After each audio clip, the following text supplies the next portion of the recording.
everyone, and welcome back to my channel. I hope you're all having a wonderful day today. I wanted to talk about dresses that I've sold since I joined Lolita.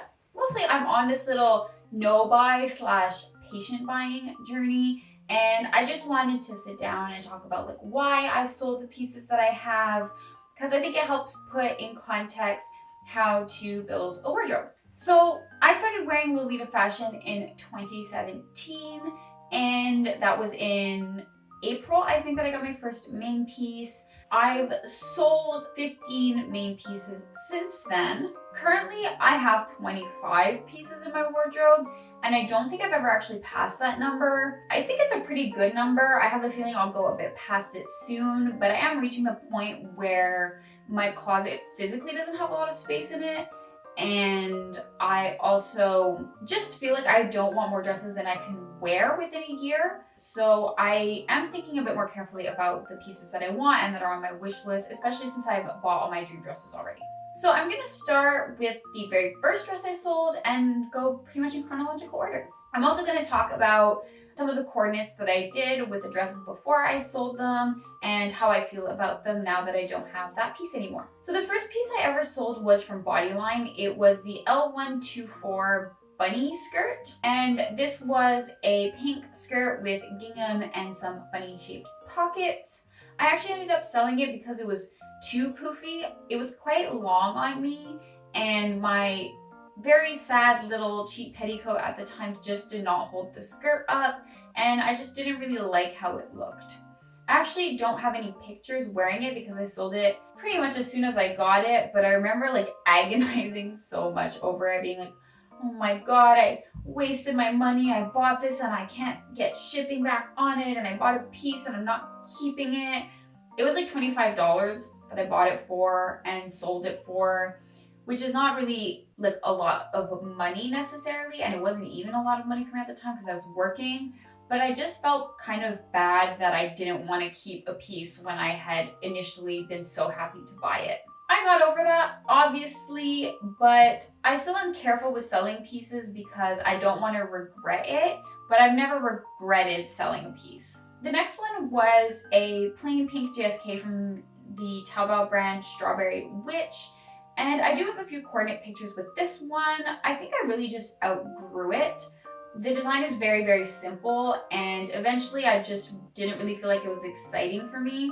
The quality of this piece also wasn't really great. I mean, I think I paid $50 for it, and the quality was definitely $50 worth, but it snagged quite easily, and I just felt like it was really plain and not durable. So I really wanted more durable pieces, especially because at this point I bought Aquarium Carnival, and that's an angelic pretty dress, and that really changed how I perceived quality. The coordinates that I have in this dress are very baby Lita. I was wearing pretty much all of the accessories I owned in this picture. These random bracelets from Claire's, literally a ring that wasn't something I inherited from my great grandma, this random pearl necklace that I added crosses to because I saw crosses everywhere in Lolita, this really cheap headdress with terrible lace on it, and I don't even know what that blouse was. I think it was probably off-brand because I don't even recall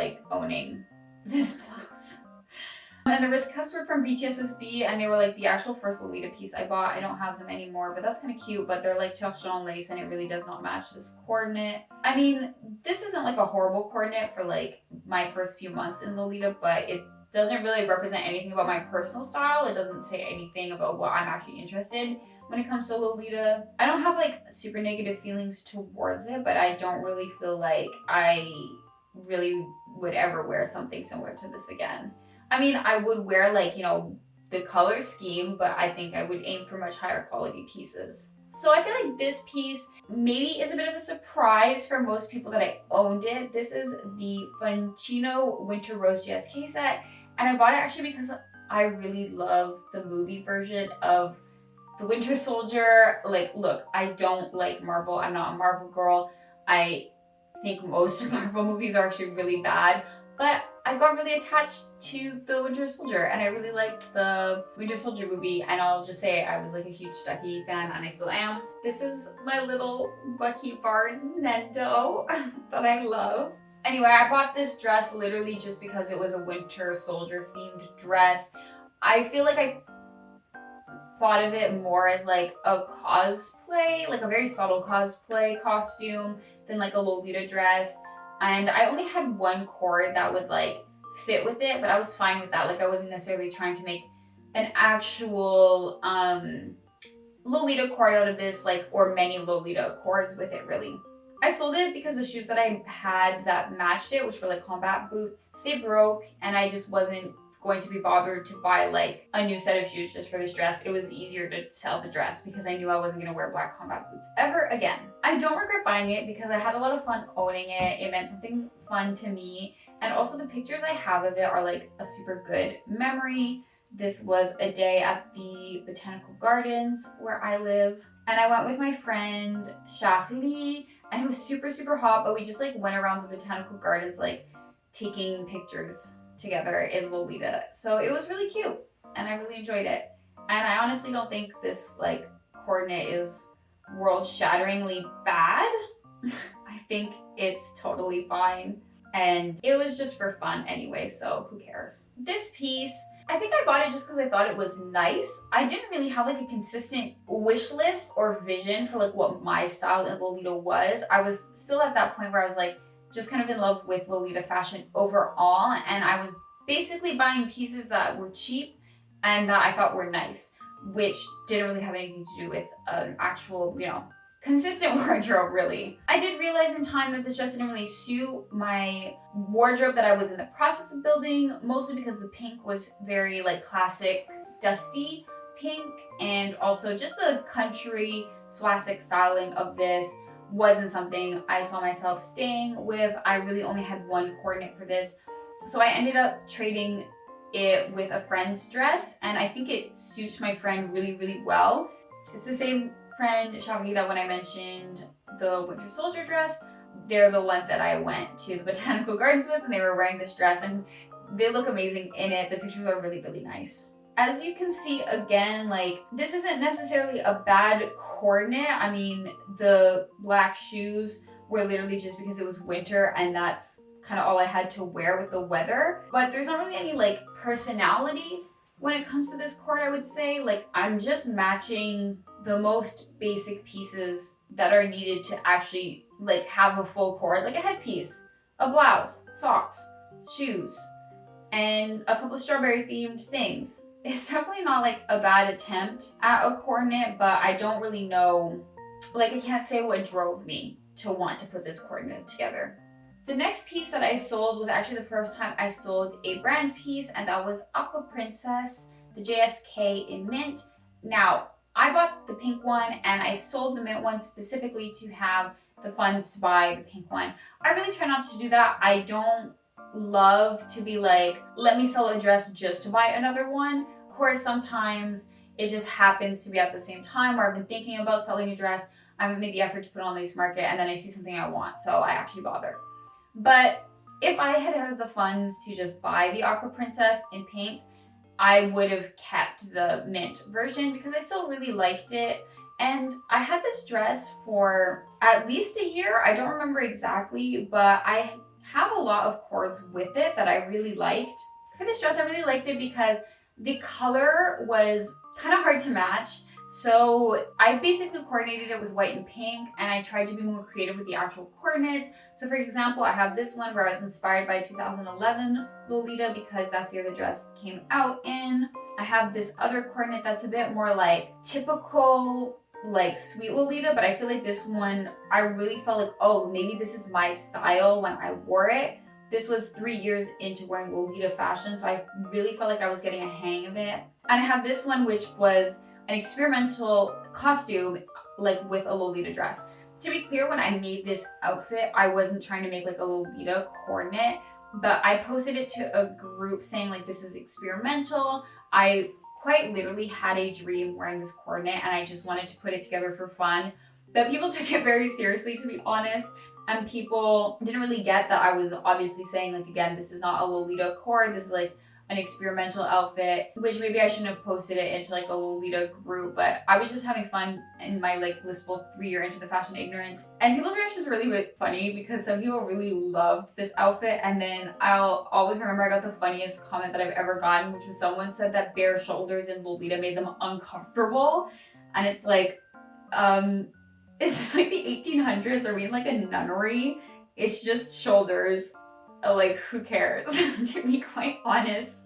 So that comment like lives with me. I think it's funny, and it makes me like this coordinate even more. I think it's so cute. It was like a fun like 80s costume party moment. I felt really good in it, and it was a fun way to use my Lolita differently. I wish I had been able to keep the choker and just had like the mint choker, but I wanted to get the most amount of money possible, so I sold the dress with the choker. I also felt bad kind of like breaking up the set. So I sold Aqua Princess in mint in September of 2020, and then the next time I sold the main piece was in December of 2021. So it took a while. As you can tell, I didn't sell any main pieces for like a full year because I was pretty happy with my wardrobe, but also because I wasn't buying a ton of main pieces. But the piece that I did end up selling was my MTO Sugary Carnival JSK in pink. I literally only have this one picture of me wearing it because I was so disappointed and pretty upset, to be honest, when I received this dress. The sizing was just such a ridiculous lie on AP's part. Like, I was well within the measurements, and this thing like just did not fit me at all. I mean, I felt like I could barely like breathe comfortably in it.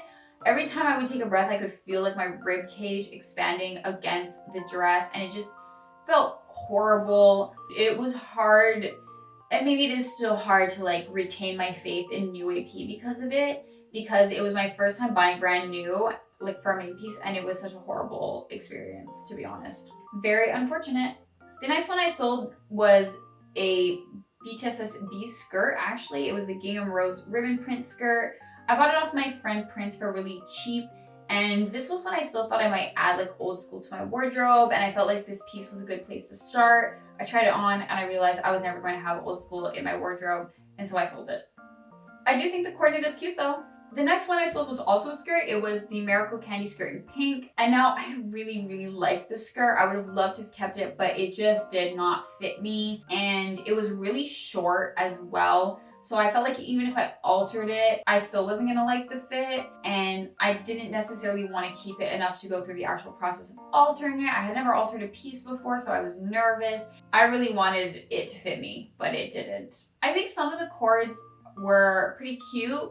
There's one cord I really liked that was like an all pink one where I used the waist bow as like a neck bow. But the fact that like the majority of the cords I tried with this, I did not really like, I think was the nail in the coffin for selling it for me. Alas, we have arrived to my jewelry jelly skirt in pink. This was the hardest main piece to sell that I have sold. I was really emotionally attached to this piece, and to be honest, it still stings quite a bit that I had to sell it. I sold it because it did not fit me, and again, I was nervous about altering it. Skirts, I find, are more intimidating to alter because the waistbands are so small. And depending on how the alterations are done, I've seen skirts that were altered where I didn't really like the way that the proof distributed after the alteration, and I didn't really like how it changed how the length looked. I was just too nervous to do it. I decided to sell it, but it was kind of tough. With the skirt, I learned so much about like my personal style. I did so many coordinates that I liked, more casual ones, more like old school inspired ones, more OGT ones. I wore it at a Christmas meetup, which is always like a huge meetup in my comm. I wore it the first time I hung out with my friend Prince. It was very sentimental, and it's tough, you know. I went from being 20 to going through the pandemic, and now I'm 25 and I've gained weight and I've just gotten older, and it's like a bit bittersweet that sometimes those changes entail selling Lolita pieces that you love. But I have the coordinate pictures at least, and they make me really happy, and I look at them every once in a while. I'm glad that I have jewelry jelly in lavender. I would really like to get it in pink again, and to be honest, I would get like every colorway other than black. I really love this print. So getting into more recent sales, I sold this one last year. It was AP's Sweet Gingham, Strawberry, Switching, GSK, and Candice. This one was an impulse buy that bit me in the ass. For a long time, I was really good about the main pieces that I bought, and I had a really strict approach to doing it.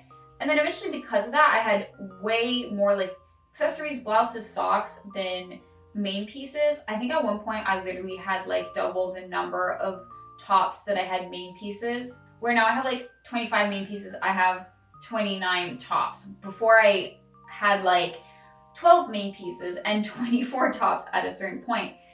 So that meant I ended up kind of breaking my strict wish list and buying more pieces that I thought were just nice, or that I kind of succumbed to the hype for, like Sugary Carnival. And Miracle Candy was a bit like that. That one was an impulse buy. But Sweet Gingham Strawberry Switching was, but the Sweet Gingham Strawberry Switching GSK was definitely an impulse buy. It is a really nice dress, it just is not my style at all. It's much too towards that old school leaning sweet that just doesn't really have room in my closet anymore. And also the pink is quite coral of this dress. I just didn't know how to cord it, to be honest. I think the two cords I did are not bad, but they're like almost the same coordinate, and they were kind of like things I were not really super satisfied with, so I decided to sell it. I was actually surprised that it sold really quickly and for basically what I paid, and I was happy to see that it went to a Lolita who I really admire. I recognized her name from Lace Market, so I was kind of happy to see it go to a good home, and it eventually popped up like on my Instagram feed, and I was kind of happy to see that she made a really nice coordinate with it. And speaking of getting on the hype train, Candy Fairy MTO OP in white. Yeah, I got this one too, and I really liked this dress, and I probably would have kept it if it wasn't for the fact that I found it a little bit short on me. And it's an OTT piece, which means that I wasn't really reaching for it very often, and that it's not really how I like building my wardrobe. It is a really beautiful dress, but the thing is, after I made a coordinate with it, I kind of never thought about wearing it again. I felt like the first coordinate I did was exactly what I wanted to do, and then I had no interest in really trying something else out, and it was too OTT, so I wasn't wearing it.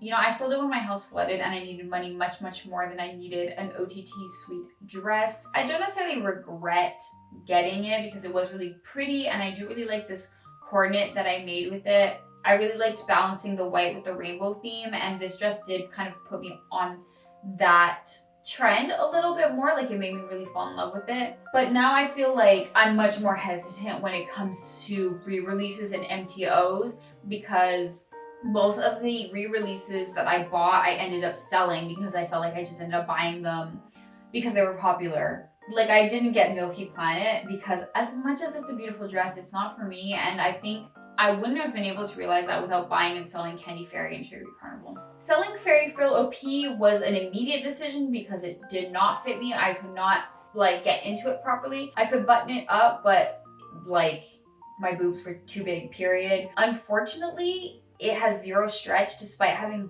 full back shirring. So if you are watching this video and you've ever considered buying Fairy Frill OP and you need something with a bigger measurement than 84 centimeter bust, don't do it. I was pretty pissed, and I had to sell it for like half of what I initially paid for because it just would not budge.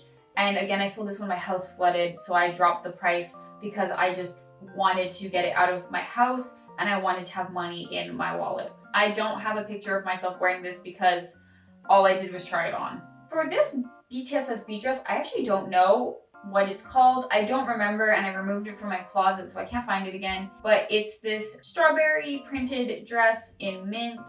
This one I have really good memories with as well, but when I got it, it was already an older dress and it kind of suffered in my care. It even accidentally got shrunk in the wash by my girlfriend who put it in the dryer. It was my fault because I put it in the wash bin, but it went through some things. You know, I like re-sewed the chest bow like 5 times. The lace was all shriveled up, and I knew I wasn't really going to be able to sell it for more than $5, so I kept it in my wardrobe for a long time until ultimately I decided to give it to someone in my comm who I felt like would really get use out of it and would appreciate it more than I was currently appreciating it, because it is my opinion that these dresses are meant to be worn. So I'm really glad I did that. Because of the memories I have with this dress, it honestly felt priceless, and it felt better to just give it away than sell it for like $5 to $10 I'm sure if I had sold it, the person who bought it would have appreciated it, but I had no way of knowing that, and I'm just happier knowing it's in someone's hands and that they're wearing it and I can see it. So this one was the last dress I sold in 2022. It was AP's Omekashi Doll GSK in pink. I bought it because it was a simple solid and I wanted to start adding solid pieces to my wardrobe, but this is another situation where as soon as I got it, I knew I was gonna sell it. I didn't like how it fit on me. I felt like it was a little bit short. The color was slightly more dusty than I usually like, and I just prefer dresses that have at least a little bit of tulle lace or some kind of pattern lace. This dress just wasn't for me stylistically, so I sold it pretty quick. I also had a vet bill to pay off, so it was one of those situations where it's like I would really much rather have the money than the dress. And lastly, the first dress that I've sold in 2023 is the Sugar Overflow OP in yellow from Taobao brand Milk Egg. I've worn this dress a couple of times on this channel. It's actually a really, really beautiful piece, but I just was not reaching for it. To be honest, I felt like it was too OTT for my wardrobe. There's nothing I hate more than like letting a dress collect dust, with the exception of like a dream dress that I know I will cherish forever even if I don't wear it regularly. This was very much not a dream dress. It was one I just bought because I wanted a yellow main piece. I would rather replace it with something a bit more simple, and also the sleeves are really, really poofy on this. And though I think that the pictures of it on me look good, they were very intimidating. I don't tend to love hugely poofy sleeves, so it just made me hesitant to wear it every time. And because I was on a no-buy and I was saving up money to inevitably like spend on Lolita a certain amount of that money, I decided to sell it and put the money that I got from it towards my no-buy and use it to buy a dress that I would cherish more and that was strictly on my wish list instead. So that was all the dresses that I've sold since I started wearing Lolita fashion. Obviously, there's nothing in my wardrobe that I'm thinking about selling right now. Generally speaking, I don't think about selling dresses for too long. I tend to sell them pretty quickly once I hesitate about wearing them. I feel like in the back of my head, I always know when I get a dress if I'm gonna end up selling it. Like the Milk Egg OP and Candy Fairy, like lurking in the back of my mind, I kind of knew I was gonna sell it at some point. But in certain cases, you know, you get a dress, you try it out, you realize it just doesn't have a permanent place in your wardrobe, and that's okay. As people who like participate in a fashion hobby, I think it's pretty normal that one, your style changes, your body changes, and your tastes just change. Selling stuff is good for the Lolita community. The secondhand market is a great thing. I think the only time that selling can be bad is if you're forced to sell stuff that you don't want to. That's always very unfortunate. And also selling stuff specifically to justify overspending is a bit of a damaging cycle that a lot of Lolitas have unfortunately been through. But I wanted to give my perspective on why I've sold my pieces. I think it's a good moment of self-reflection as well that always encourages you to think about exactly what you want out of pieces because you know what you don't want out of them for sure. Thank you so much for watching. Let me know in the comments any stories you have about selling dresses or how you decide to sell a Lolita main piece. I'd love to know. I will see you in my next video. Have a wonderful time until then, and bye-bye.